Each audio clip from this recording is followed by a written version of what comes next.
रीवा जिला पंचायत कार्यालय के बाहर जारी है आमरण अनशन। पिछले 6 महीनों से नहीं हुई जिला पंचायत सीओ की नवीन पद स्थापना। रीवा मुख्यमंत्री के नाम संभाग कमिश्नर को अनशनकारियों ने ज्ञापन सौंपते हुए मांग की है कि जिला पंचायत कार्यालय का पूरा काम प्रभावित हो रहा है। पिछले 6 महीनों से जिला पंचायत सीओ में कोई अधिकारी नहीं आए हैं, बस किसी न किसी अधिकारी को अटैच कर दिया जाता है, क्योंकि यह पद IAS अधिकारी का होता है। मुख्य कार्यपालन अधिकारी जिला पंचायत कार्यालय में 6 महीनों से नहीं हुई है। आपको बता दें कि स्वप्निल बानखेड़े के बाद कोई भी यथावत जिला पंचायत सीओ के अधिकारी नहीं आए हैं अभी तक। जी, क्या नाम है आपका? मैं सुभाष श्रीवास्तव हूँ, मीसा बंदी रहा हूँ।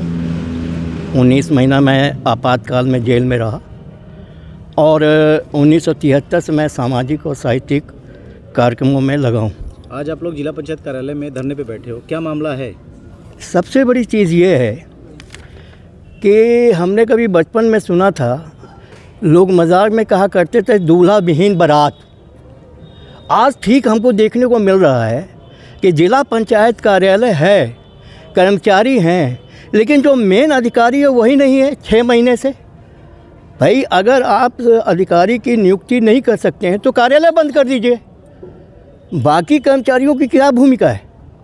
और अगर अधिकारी की नियुक्ति के लिए धरना देना पड़े, अनशन करना पड़े, आंदोलन करना पड़े, तो ऐसे शासन और प्रशासन की व्यवस्था। अधिकारी की नियुक्ति नहीं हुई है भाई, यहाँ जो जिला पंचायत में सीओ की पोस्ट है वो क्या यहाँ पर है 6 महीने से? मेरे ख्याल से नहीं। और वो प्रभार में चल रहा है। किसी को अतिरिक्त प्रभार मिला होगा? नहीं, तो प्रभार का, प्रधानमंत्री का प्रभार क्यों नहीं दिया जाता भाई इस देश में? वो तो फिर रहेंगे तो मोदी जी पूरे 5 साल के बाद भी जितने साल, उसमें कोई प्रभार नहीं होगा। मुख्यमंत्री का कोई प्रभार नहीं होता है। मुख्यमंत्री रहेगा तो शिवराज रहेंगे 5 साल, या आज मोहन यादव हैं तो 5 साल। माने मुख्यमंत्री, प्रधानमंत्री और राज्यपाल, इनका प्रभार नहीं होता है। अधिकारी और राजनीति में तो प्रभार नहीं, तो वही मेरा है कि नहीं, तो आप राजनीति के हिसाब से वो सब सही है। और यहाँ प्रशासनिक, जहाँ पर गाँव की जनता का काम जहाँ होना है, जहाँ पर ग्रामीण व्यवस्था इसी जिला पंचायत के माध्यम से किया जा रहा है। क्या मुद्दाएं हैं आपकी? मुद्दाएं सबसे पहले तो यही कि अधिकारी की नियुक्ति की जाए, जिसकी वजह से सारे गड़बड़ी प्रशासन में हो रही है।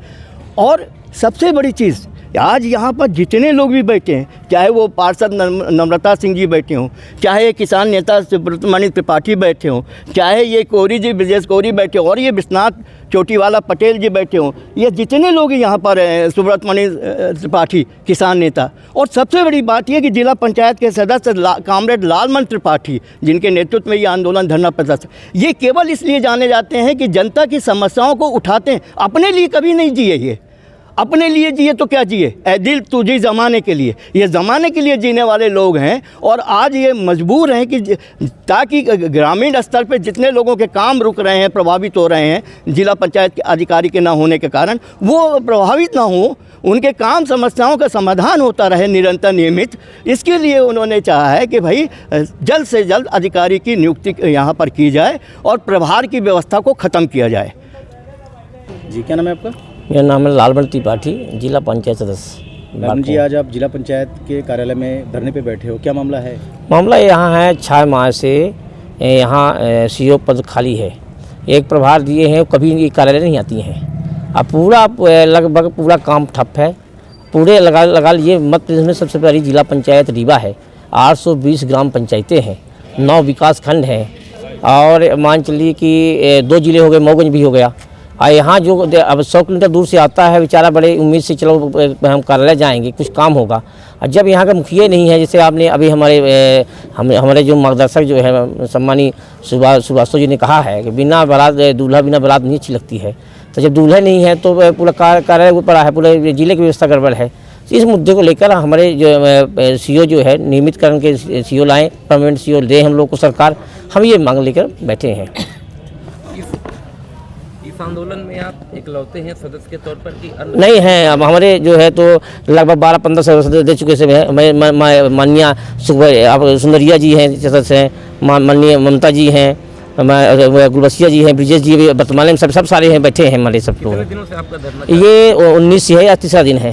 कब तक जारी रहेगा? ये अनिश्चितकालीन है, जब तक मांग पूरी नहीं होगी। प्रशासन से क्या मांग है? केवल मांग यही है कि आप जो है तो सीओ प्रदर्शन कर दीजिए। दूसरे नंबर यहाँ जो फंड होता है विकास का, ये फंड का अधिकांश 15वां बिट है और सारी ये लापता है, पता नहीं कहाँ है। तो ये हम लोग ढूंढ रहे हैं, हम लोग का पैसा नहीं मिल रहा क्षेत्र में काम करने, ये भी सारे मुद्दा हैं। और यहाँ भ्रष्टाचार की जांच की है, वो भी मुद्दे हैं बहुत से। मुख्य कार्यपालन अधिकारी मेन वही है। हाँ। कौन कौन कार्य प्रभावित हो रहे हैं? पूरे सारे काम प्रभावित हैं। जब वो है नहीं तो साइन नहीं होती। पूरे कोई मतलब कोई यहाँ का बाबू कोई फाइल तैयार करता है तो साइन नहीं होती, साइन बिना पूरा काम पर रहता है। महत्वपूर्ण निर्णय निर्णय नहीं हो रही। सभी लोग आज एकत्रित होकर धरने पर हैं, क्या मांगे हैं आप लोगों की? मांगे मैं मेरे तो स्वयं की नहीं है, मैं लालमणि त्रिपाठी जी के साथ में हूँ, जिला पंचायत सदस्य 15 वार्ड से। और जो इनकी मांगे हैं वो हम सब की मांगे हैं, क्योंकि जिला पंचायत एक शासन विहीन है। यहाँ प्रभार पे चल रहा है यानी कि चरण बंधन करना, कमीशन खाना। और कमीशन पे यहाँ का सरकार, यहाँ की नेताओं की ये होती है कि जनप्रतिनिधि जो है तो प्रभार इसलिए देता है कि कहीं ना कहीं से मेरा कमीशन बना रहे और मेरे ही लोगों को जो भी फंड आता है उसमें उनको कार्य करने के लिए रखा जाए। तो ये बहुत दुर्भाग्य है अपने रीवा क्षेत्र का, क्योंकि मैं भी एक वर्तमान पार्षद हूँ, वार्ड क्रमांक 13 से नम्रता संजय सिंह। तो आए दिन देखते ही हैं कि मैं भी इसी संघर्ष से जूझ रही हूँ और हमेशा नगर निगम से लेके ग्रामीण अपने शहरी क्षेत्र से लेके मैं बैठी रहती हूँ और जो भी समस्या होती है उसका साथ देती हूँ, क्योंकि मैं अकेले ही एक ऐसी महिला शहर क्षेत्र में ही 45 वार्ड के 45 पार्षद है, कोई सुनने को तैयार नहीं है मेरे साथ खड़े होने के लिए। मुँह चोरी करते हैं, खड़े नहीं होते हैं, क्योंकि यहाँ सच्चाई है और सच्चा इंसान है। अकेले ही आदमी कहते हैं सत्य जीतता है, तो उसकी कभी पराजय नहीं होती। तो ये चीज़ है, तो इनकी जो मांगे हैं वो पूरी हो। और हम यही कहते हैं इनसे कि आप जब तक मांगे ना पूरी हो तो अड़े रहिए, क्योंकि क्या हमारा यहाँ पढ़े लिखे लोगों से क्या हमारा क्षेत्र विहीन है कि IAS कमिश्नर नहीं है और हमारे जिला पंचायत में बैठने के लिए कोई ऐसी नियुक्ति नहीं हो पा रही? क्यों नियुक्ति नहीं हो रही है? शासन की क्या मजबूरी है कि जो नई नियुक्ति नहीं कर पा रहे हैं? आप नगर निगम चले जाइए, प्रभारी सदस्य बने हुए हैं, आप जिला पंचायत सदस्य प्रभारी बने हुए हैं, और जो पढ़ लिख के आते हैं उनको सिपाही से स्वास्थ्य अधिकारी बना दिया जाता है और जो स्वास्थ्य अधिकारी बन के आते हैं उनको सिपाही ये क्या नियम चल रहा है? ये शासन प्रशासन की क्या मंशा है? यही है कि यहाँ चरण बंधन से ज़्यादा काम होते हैं, ज़्यादा कमीशन यहाँ के जो जनप्रतिनिधि हैं, जो अपने विधायक सांसद हैं, वो कितना खाएंगे भैया? कितने पुरखों के लिए कमा कमा के रखेंगे? तो मैं तो तंग आ गई इनके पैसों खाने से, कसम से क्या बताएं। मेरी तो इतनी वो नहीं है, तो मैं क्या करूं इनके लिए, मैं समझ नहीं पा रही हूँ। जितनी निंदा की जाए इन ऐसे शासन प्रशासन की कार्य प्रणाली को तो बहुत ही निंदनीय है और इनकी मांगे पूरी हो। मैं भी इनके साथ में, जब तक ये धरना देंगे मैं भी साथ रहेंगी। मध्य प्रदेश की डिप्टी सीएम से क्या मांग करती है? मध्य प्रदेश से डिप्टी सीएम से मांग हमारी यही है कि खुद आएँ और यहाँ की समस्या देखें। उनसे क्या मांगे? वो तो हमारे जनता के सामने आते ही नहीं हैं। अपने नेताओं, अपने जो बैठाए हुए प्रतिनिधि हैं, बैठाए हुए उनके चमचे हैं, उनके सामने आते हैं। जनता के सामने आए तो मैं क्या चाहूँ कि वो क्या चाहते हैं? वो पिट जाएंगे और ऐसे पिटेंगे कि दोबारा उनको उठने की क्षमता ही नहीं रह जाएगी। वो जनता के सामने अपने चहेतों के यहाँ जाते हैं, जब सिर्फ 5 साल में स्टेज पे खड़े होकर वोट लेने आते हैं। अब मजबूरी जनता की ये है कि देंगे ही, कहीं कांग्रेस को देंगे, कहीं बीजेपी को देंगे। दोनों का शासनकाल यही होता है शासनकाल में। तो इसलिए उनसे यही चाहते हैं कि भाई वो इस समस्या का निदान करें। और उनसे क्या चाहेंगे? खाना खर्च तो किसी का देने नहीं आएंगे, खाना खर्च देना नहीं है, उनसे मांगना नहीं है। बस यही है कि वो हमारी जनता का समाधान करें, जो भी समस्याएं हैं समाधान करें।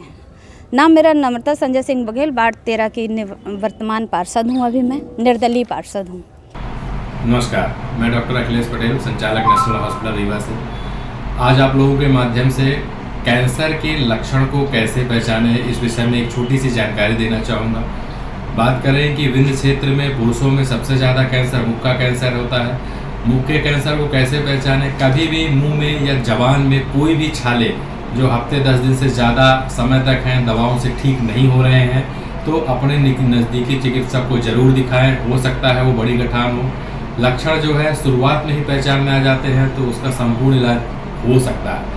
दूसरी बात करें महिलाओं में, तो महिलाओं में विंध्य क्षेत्र में बच्चेदानी का कैंसर और ब्रेस्ट छाती की गठान का कैंसर सामान्यतः पाया जाता है।